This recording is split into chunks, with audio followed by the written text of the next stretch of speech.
Bueno, bienvenidos a la clase de inferencia bayesiana que forma parte de la Escuela de Verano de la RIA. Yo soy Miguel Núñez, soy estudiante de doctorado en la Universidad de Guadalajara de neurociencias. Me dedico principalmente al análisis estadístico, las neurociencias computacionales y de sistemas, electrofisiología y inteligencia artificial basada en neurociencias. Entonces, hoy vamos a estar hablando de un approach que ha ganado interés recientemente y vamos a ver como las bases fundacionales para que podamos entender la práctica que va a ser el Colab al que les voy a dar el acceso una vez que esté terminado. Entonces, lo primero que es natural cuando uno habla de inferencia bayesiana es la comparación, ¿no? La comparación clásica entre pues, el approach tradicional con el que nos enseñaron estadística, que es la estadística frecuentista. Antes de entrar un poco como a detalles de cuáles son en particular las similitudes o diferencias, quiero resaltar que para cualquier paradigma estadístico vamos a necesitar tres cosas en particular. La primera, parámetros desconocidos, que son las cosas que queremos aprender del fenómeno, es la forma en la que nosotros aprendemos del fenómeno. Las observaciones, que son el resultado de los experimentos o las muestras que tenemos para poder, con las que podemos medir el fenómeno de interés. Y el modelo, que no es otra cosa más que una herramienta que va a relacionar las observaciones con esos parámetros para poder estimarlos y aprender del fenómeno. Entonces, la pregunta clásica que viene a continuación es ¿cuáles son las diferencias entre el frecuentismo y el bayesianismo? Y en particular, pues si no tienen el contexto, ¿qué es frecuentismo y qué es bayesianismo? El approach frecuentista es el que nos enseñan en la escuela, en las universidades, de forma tradicional. Es aquel que dice que para poder entender un fenómeno y para poder derivar los parámetros de un fenómeno, lo que tenemos que hacer es repetir el experimento, en este caso, obtener datos de forma casi infinita, una infinidad de veces. Necesitamos repetir el experimento n al infinito de veces para, a través de ciertos teoremas de la probabilidad y la estadística, como el teorema del límite central o la ley de los grandes números, podamos derivar y llegar particularmente a los parámetros de interés.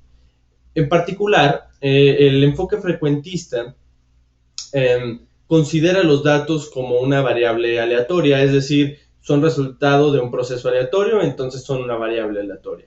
Y los parámetros los considera fijos. Esto quiere decir que a pesar de que son desconocidos, de que no conocemos es la cantidad que de hecho queremos conocer, vamos a asumir que debe de haber un proceso particular que está generando esos datos. Y en ese sentido, ese proceso ya puede o no estar caracterizado, pero la mayoría de las veces podemos ajustar ciertas distribuciones, ajustar ciertos estimadores a el fenómeno de interés. Entonces, en otras palabras, lo que queremos encontrar es una función, en este caso llamada estimador, que tenga dos propiedades particulares, que no tenga sesgo y que tenga baja varianza, para poder describir los parámetros de interés. Es decir, esta función va a estar relacionada con los datos dado un parámetro. Básicamente lo que estamos diciendo aquí es ¿qué parámetro hace mis datos más posibles o más factibles? ¿Qué parámetro dado un modelo que nosotros estamos determinando, qué parámetro haría que bajo ese modelo nuestros datos sean factibles, ¿no? A eso se le conoce como verosimilitud o en inglés likelihood. Entonces, ¿qué quiere decir esto de poco sesgo o no sesgo y poca varianza? Si nos fijamos en la imagen que tenemos aquí, tenemos dos distribuciones de dos estimadores diferentes, ¿no? Uno, la curva, esta campanada un poquito más pequeña, tiene más varianza, pero no tiene sesgo. ¿Qué significa esto? La media de esta distribución sí recae sobre el valor real del parámetro. Eso significa que no tiene sesgo, ¿no? Las medias están compartidas, sin embargo, tenemos mayor incertidumbre respecto a cuál es ese valor, ¿no? Precisamente por eso tenemos pues una campana mucho más ancha.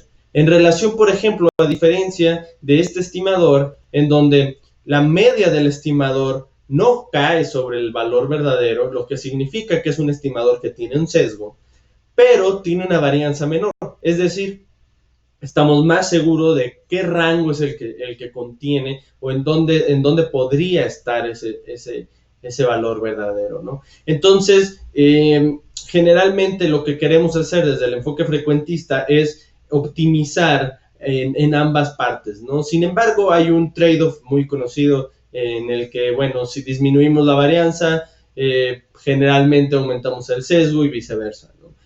Pero queremos encontrar ese sweet spot.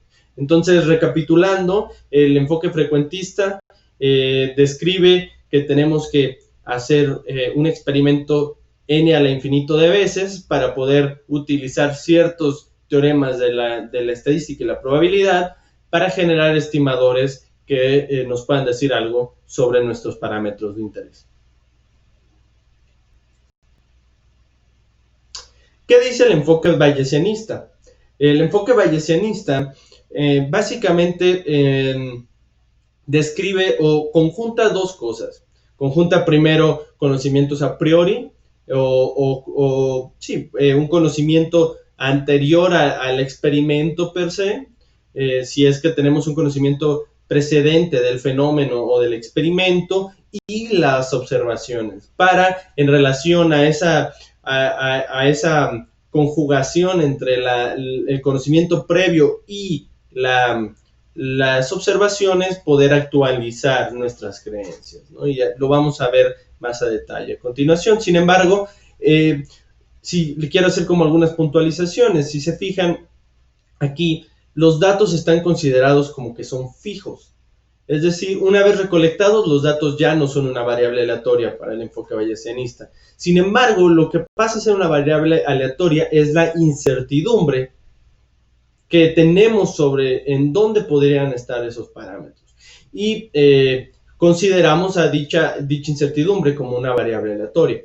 De tal manera que lo que queremos encontrar en el enfoque bayesianista es una distribución de probabilidad que nos diga dónde están esos parámetros dadas las observaciones. Es decir, dadas las observaciones que tenemos, en dónde podrían estar, en qué espacio de probabilidad podrían estar dichos parámetros.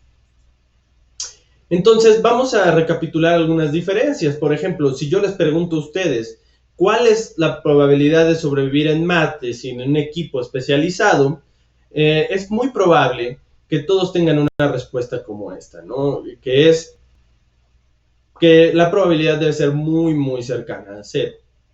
Y si ustedes tienen esta inferencia en su cabeza, es porque de hecho ya están utilizando un enfoque bayesianista. ¿A qué me refiero con esto? A que ustedes de forma inequívoca están utilizando conocimiento previo, como que necesitamos oxígeno, como que la atmósfera podría ser aversiva a nuestro cuerpo, etcétera, etcétera, para saber que la probabilidad de sobrevivir sin un equipo especializado debería ser cercana a cero. Y esto hace innecesario el hecho de que tú o nosotros tuviésemos que ir a Marte n al infinito de veces, morirnos y después concluir que efectivamente la probabilidad es muy cercana a cero. Algunas otras diferencias, por ejemplo, esta es una diferencia fundamental y que yo a veces noto mucho en papers de investigación y en muchos lugares tenemos esta confusión todavía, ¿no? Si yo les pregunto qué significa esta expresión que vemos aquí, la mayoría de ustedes me va a decir que efectivamente lo que describe es un intervalo de confianza. Y así es un intervalo de confianza tomando en cuenta que tenemos una variable distribuida como una variable normal, ¿no? Sin embargo, quiero hacer una puntualización. ¿Cómo se interpretan, por ejemplo, estos intervalos de confianza? En el lado izquierdo tenemos un intervalo de credibilidad. El intervalo de credibilidad es el análogo al intervalo de confianza del approach bayesiano. Y lo que vemos aquí es un intervalo que está fijo dadas las observaciones y el conocimiento a priori, es un área, un espacio de valores posibles, y en las bolitas negras representan los parámetros. De tal forma que nosotros podemos describir cuál es la distribución de probabilidad de estos parámetros en esta región. En el otro caso, los intervalos de confianza, que son los consecuentes del approach frecuentista, lo que nosotros generamos es un set de intervalos. Nosotros no sabemos particularmente si el intervalo que nosotros tenemos, por ejemplo, imaginemos que el intervalo que nosotros nos queda en el experimento es el amarillo. Nosotros no sabemos si el intervalo per se o con cuánta probabilidad el intervalo contiene el parámetro. De hecho, en el enfoque frecuentista, el intervalo contiene o no contiene el parámetro. Es decir, es una probabilidad de 0 o 1 de que tenga el parámetro. De alguna u otra forma, como deberíamos de interpretar los intervalos de confianza frecuentistas, es que el parámetro, el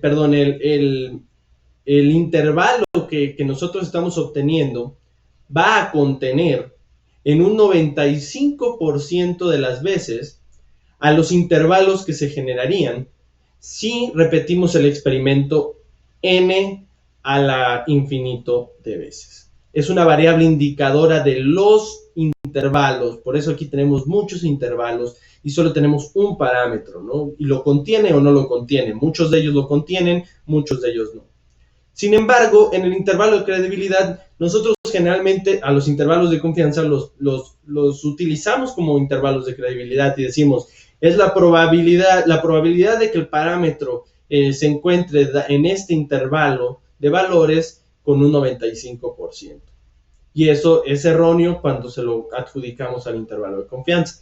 Esa es la descripción de un intervalo de credibilidad, de tal forma que siempre hemos estado utilizando la definición, o en general se utiliza la definición de intervalo de credibilidad para describir un intervalo de confianza. Y con esto lo que quiero describir es que a veces el enfoque bayesiano es un poco más intuitivo en relación a cómo creamos nuestras creencias y cómo describimos probabilidades.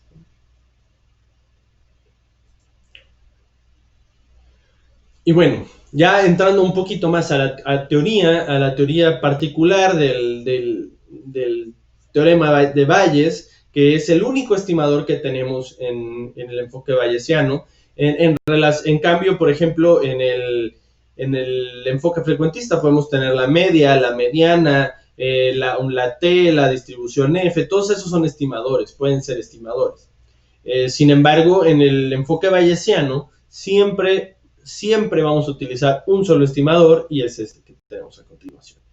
El teorema de Bayes básicamente se compone por, como les había comentado, una distribución a priori, es decir, el conocimiento que podamos tener de esos parámetros antes de los experimentos, luego la salida de los experimentos, los datos en sí, y una constante normalización que haga que todo esto integre a uno para poder tener una distribución de probabilidad. Lo que nos va a generar la distribución de interés, que es la de los parámetros dadas las observaciones. ¿Okay?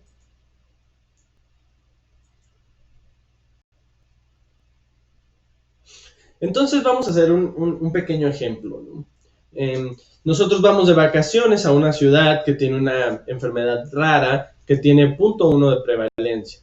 Y queremos realizar, bueno, y nos realizamos, nos damos cuenta de que pudiéramos estar infectados, tomamos una prueba y desgraciadamente sale positiva. ¿Cómo podemos utilizar el teorema de Bayes en este contexto? Bueno, este test identifica correctamente a las personas con la enfermedad con un 99% de probabilidades, ¿no? Y la pregunta natural es, ¿cuál es la probabilidad de que tenga esta enfermedad? Entonces vamos a utilizar el teorema de Bayes, ¿no? Lo que sería la probabilidad a priori, en este caso, de nuestra hipótesis, o del parámetro de interés, sería la probabilidad de tener la enfermedad, ¿no? Esta probabilidad podría ser la prevalencia, que les comenté que era 0.1%, lo que tenemos aquí. Luego, ¿qué es lo que nos dicen los datos o las observaciones, ¿no?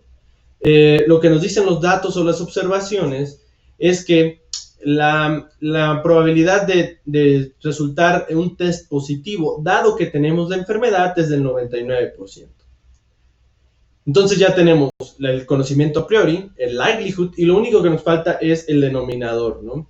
Entonces, para obtener el denominador podemos utilizar un teorema de probabilidad, que es el teorema de la probabilidad total, en el que descomponemos, en este caso, cuál sería la evidencia, en este caso, P de Y. Y vemos que si hacemos esta composición, a la cual no voy a entrar a detalles, sin embargo, fíjense que es simplemente todas las posibilidades en las que podemos condicionar el evento. En este caso, tenemos aquí la probabilidad de testear positivos teniendo la enfermedad por la probabilidad de tener la enfermedad y el complemento del caso, ¿no? Entonces ya tenemos todas nuestras partes de la fórmula, la parte del numerador y la parte del denominador. Básicamente sustituimos en la fórmula y el resultado que nos da es 9%. Yo les pregunto, ¿ustedes hubieran esperado que al resultar positivos de un test que identifica correctamente al 99% de las personas, ustedes tuvieran solo un 9% de probabilidades de estar realmente enfermos? Parece o pudiera parecer pues que va contra la lógica natural, ¿no? Sin embargo, pongámonos a pensar en lo siguiente. Imaginemos que tomamos una muestra de 1000 personas. Sabiendo la prevalencia, que es nuestro conocimiento a priori, sabemos que por lo menos una persona de esas 1000 va a tener la enfermedad. Y también sabemos que al menos 11 personas van a testear o van a salir positivas aún sin tener la enfermedad, ¿no? Entonces, ¿qué es lo que nos está de alguna forma diciendo esto? Pues básicamente que si nosotros dividimos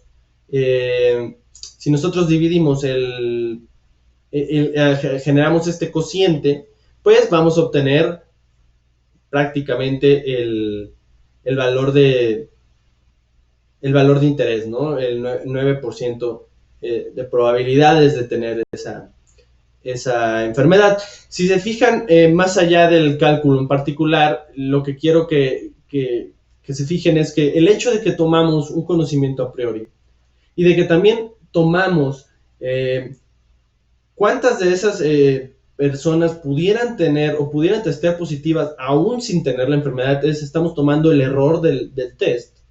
Tomando en cuenta esas dos variables, la probabilidad de estar enfermo pasa de ser teóricamente 99% a ser solo 9%. Sin embargo, una de las cualidades fundamentales del teorema de Bayes y en particular del approach bayesiano es que se pensó para ser iterativo. Es una forma continua de actualizar nuestras creencias.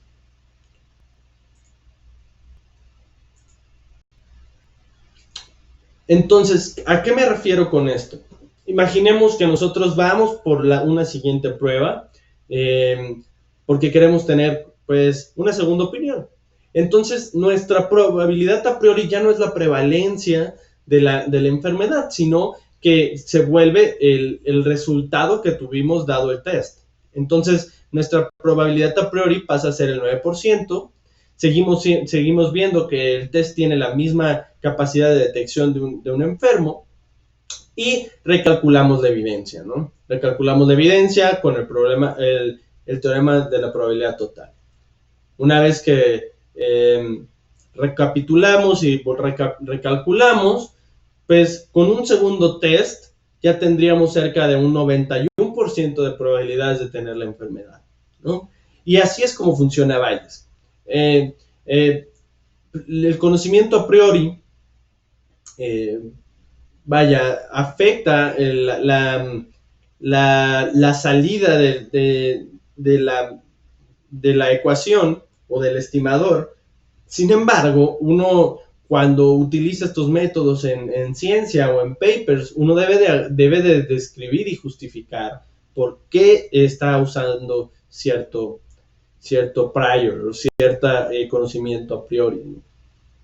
Hay ciertas distribuciones de probabilidad, que esta es una pregunta que generalmente llega aquí, es ¿qué pasa cuando no sabemos o no tenemos realmente conciencia de un conocimiento a priori? Hay distribuciones de probabilidad que pueden describir ignorancia respecto a un parámetro, ¿no? En particular.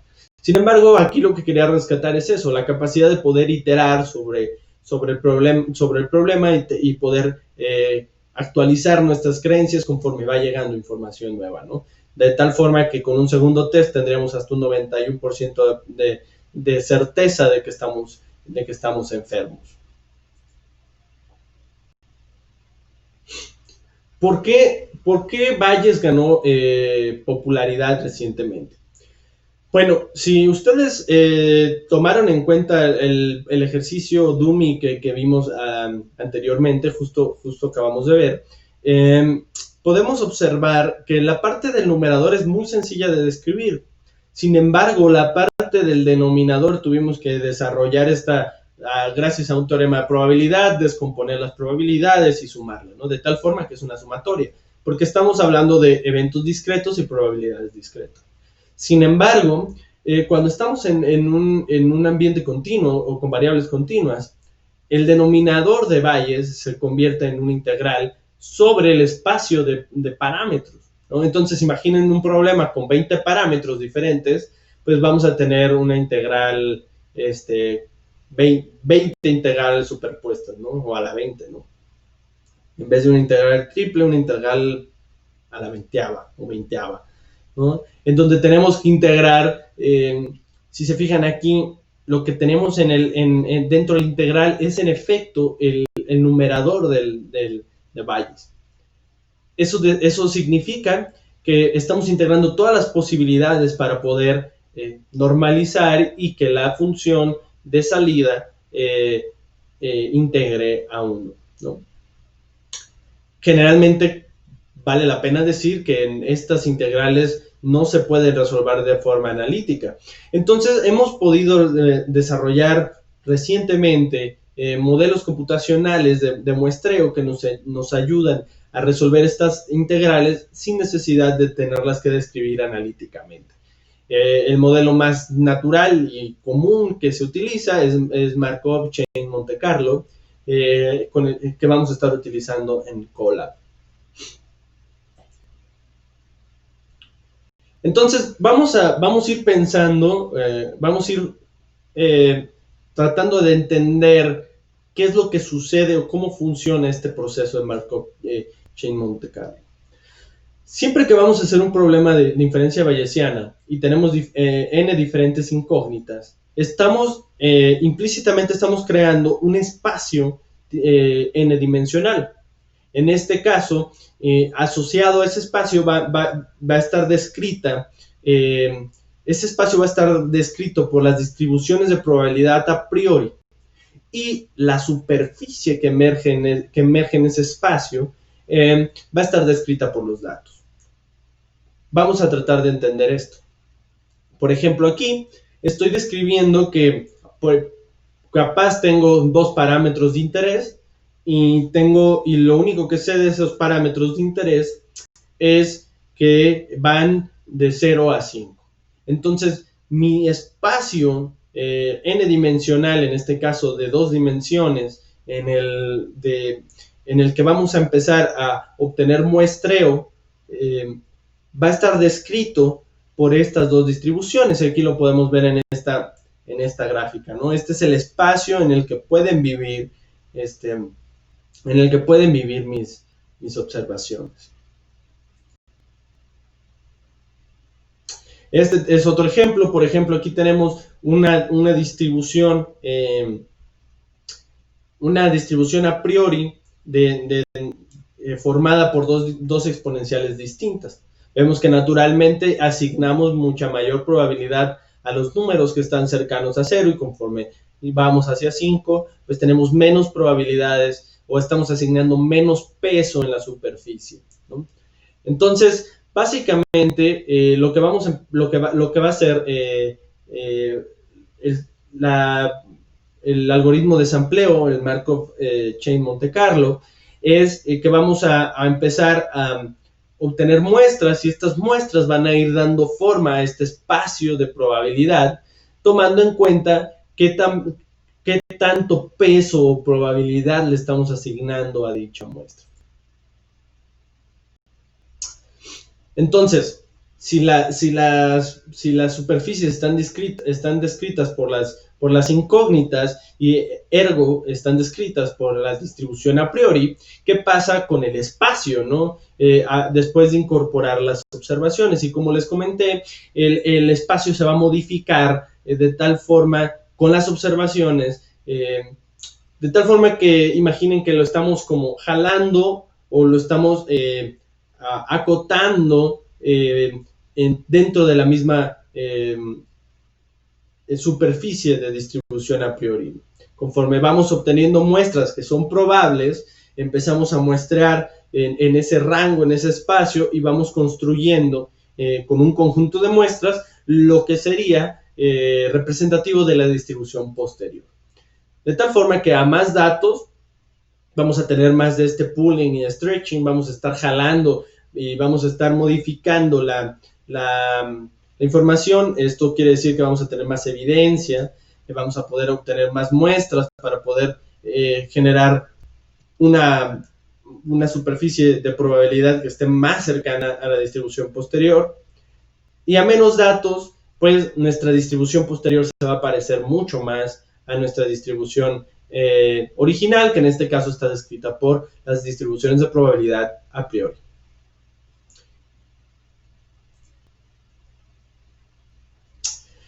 Entonces,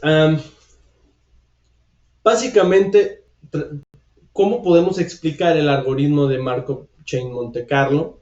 Básicamente, lo que estamos intentando es, o lo que trata de preguntar el algoritmo es, ¿qué tan probable es que esta bolita o esta canica que estoy encontrando, o en este caso que estoy sampleando, provenga de esta montaña en la que estoy buscando, ¿no? ¿Qué tan probable es que esta observación, esta muestra, provenga del espacio de probabilidad en el que estoy muestrando?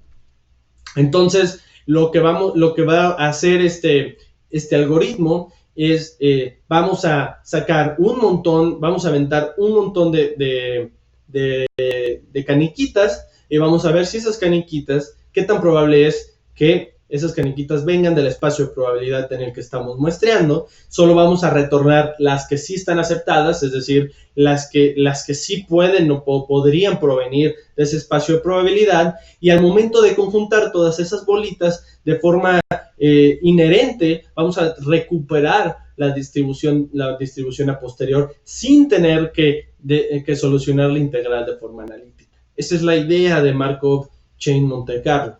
Entonces, algorítmicamente funciona de la siguiente forma. Iniciamos en una posición, proponemos una nueva posición, es decir, investigamos una diferente caniquita, vamos a aventar otra caniquita desde otra posición, vamos a aceptar o rechazar esa nueva posición o esa nueva caniquita, donde dependiendo de que también se apega a los datos, es decir, al likelihood y a la distribución de probabilidad.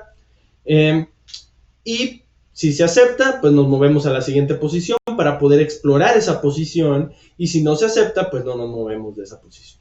Y seguimos haciendo esto n veces hasta recuperar la distribución de probabilidad posterior. Entonces, más o menos así se ven una cadena de muestreo de Markov Chain. La pueden ver en este lado. Si se fijan, es una serie de tiempo que está explorando el espacio de valores que son probables, dada la superficie de probabilidad que hemos descrito. Podemos ver la cadena de Markov como va muestreando, y aquí tenemos lo que vendrán a ser las distribuciones de probabilidad que describen a estas cadenas de muestreo. Esto lo vamos a ver reiteradamente durante el Colab. Y es el proceso natural en el que vamos a estar resolviendo las integrales. No es un proceso numérico con el que vamos a resolver las integrales.